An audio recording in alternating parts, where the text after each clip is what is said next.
Bonjour, bonsoir et bienvenue à toi. Dans cette vidéo, nous allons parler d'un sujet essentiel. Comment ne pas être affecté par les autres? Je vais te partager des conseils simples et pratiques pour rester calme, garder ton énergie et rester toi-même, peu importe ce que les autres disent ou font. Pense à t'abonner pour soutenir la chaîne. Être affecté par les autres est une expérience humaine universelle. Un regard, une parole, une critique, un silence. Parfois, il n'en faut pas plus pour que notre humeur change, que notre confiance vacille ou que notre paix intérieure disparaisse. Beaucoup de personnes vivent ainsi, réagissant constamment à ce que les autres disent, pensent ou font, sans vraiment comprendre pourquoi cela les touche autant. Ne pas être affecté par les autres ne signifie pas devenir froid, insensible ou indifférent. Il ne s'agit pas d'ignorer le monde ou de se couper des émotions. Il s'agit plutôt de développer une stabilité intérieure, une solidité émotionnelle qui permet d'écouter, de comprendre, sans se laisser envahir ou déstabiliser. Dans cette vidéo, nous allons explorer en profondeur pourquoi les autres ont tant de pouvoir sur nous, comment ce mécanisme se met en place et surtout comment reprendre progressivement le contrôle.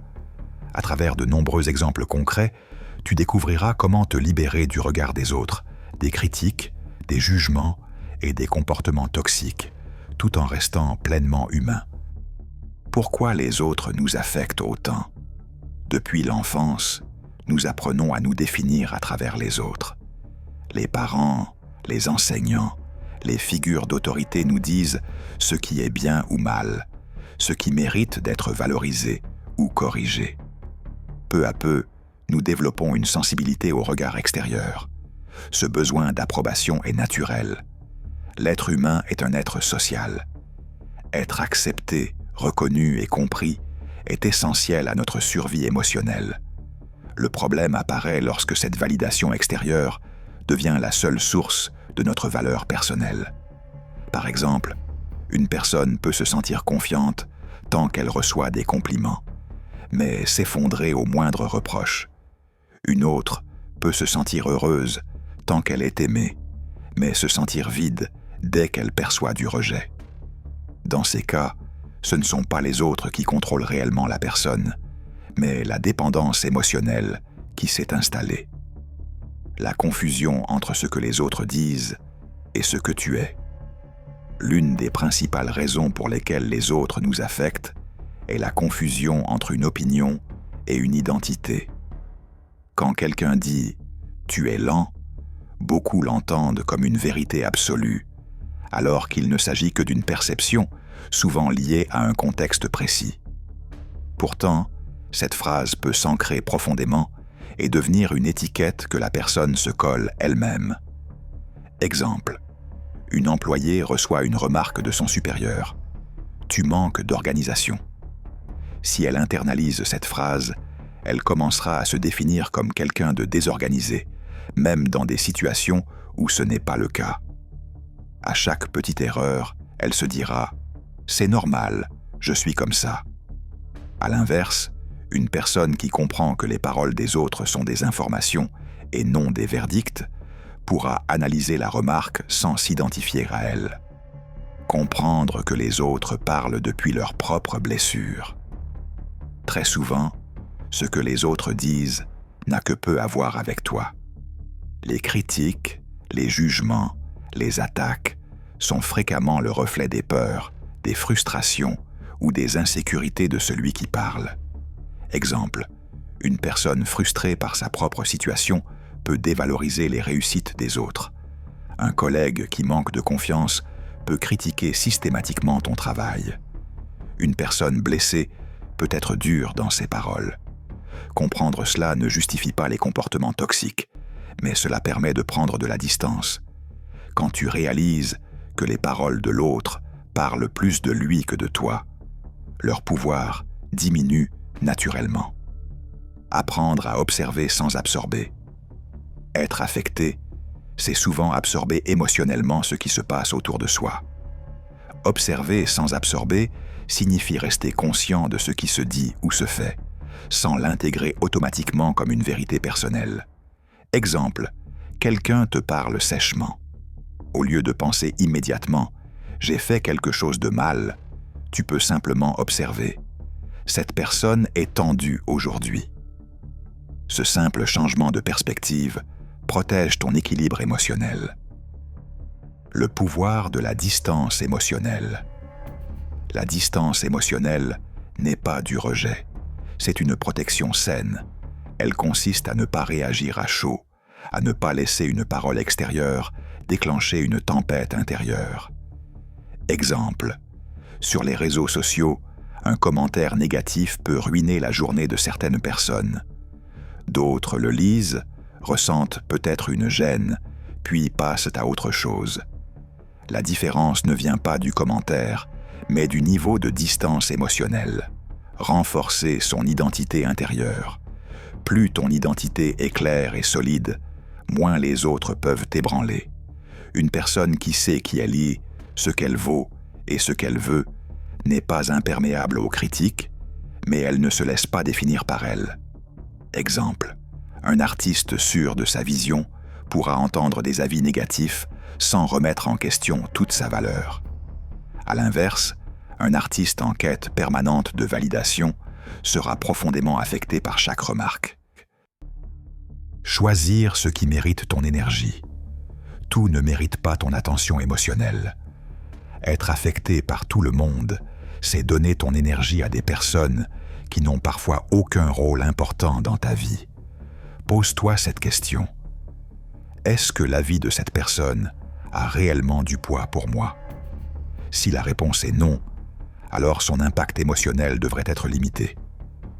Exemple concret de situation du quotidien. Exemple 1. Au travail. Un collègue te critique devant les autres.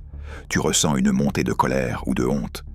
Au lieu de ruminer toute la journée, tu prends un instant pour respirer et te rappeler que cette critique ne définit pas ta valeur globale. Exemple 2. En famille, un membre de ta famille te compare à quelqu'un d'autre. Plutôt que de te sentir inférieur, tu reconnais que chacun a son propre chemin et que la comparaison est souvent injuste. Exemple 3. En couple, ton partenaire est de mauvaise humeur et te parle froidement. Tu peux choisir de ne pas interpréter immédiatement cela comme un rejet personnel, mais comme l'expression d'un état émotionnel passager. Exemple sur les réseaux sociaux. Tu publies quelque chose de personnel et reçois peu de réactions ou un commentaire négatif. Tu pourrais remettre en question ta valeur ou ton message. Au lieu de ça, tu te rappelles que les réseaux ne mesurent ni ta sincérité ni ton importance. Tu fermes l'application et continues ta journée sans te laisser définir par un écran. Exemple, dans un moment de réussite. Tu réussis quelque chose, mais quelqu'un minimise ton effort avec une phrase comme « ce n'est pas si impressionnant ». Plutôt que de laisser cette remarque diminuer ta fierté, tu reconnais intérieurement le chemin parcouru. Tu comprends que certaines personnes ont du mal à célébrer les réussites des autres. Exemple avec des amis. Tu racontes un projet ou une idée qui te tient à cœur, et un ami répond avec ironie ou scepticisme. Sur le moment, tu te sens découragé, comme si ton enthousiasme n'était pas légitime. En prenant du recul, tu réalises que cette réaction parle peut-être de ses propres peurs ou limites, pas de la valeur de ton idée. Exemple, dans la rue ou les lieux publics. Quelqu'un te regarde bizarrement, te bouscule ou te parle mal sans raison apparente. Avant, tu aurais pu ruminer longtemps. Maintenant, tu comprends que tu es simplement tombé sur une personne déjà chargée émotionnellement. Tu choisis de ne pas emporter ce poids avec toi. L'importance de se parler avec bienveillance. Souvent, ce qui nous affecte le plus n'est pas ce que les autres disent, mais ce que nous nous disons ensuite. Si après une critique, tu te répètes intérieurement des phrases dures, tu prolonges et amplifies la douleur. Apprendre à se parler avec bienveillance est une clé essentielle pour ne pas être affecté durablement. Conclusion. reprendre son pouvoir intérieur. Ne pas être affecté par les autres n'est pas un objectif à atteindre une fois pour toutes. C'est un chemin, une pratique quotidienne. Chaque fois que tu choisis de ne pas t'identifier à une critique, chaque fois que tu prends du recul face à un jugement, tu renforces ta liberté intérieure.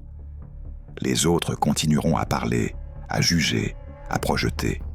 Tu ne peux pas contrôler cela. Mais tu peux choisir ce que tu laisses entrer en toi.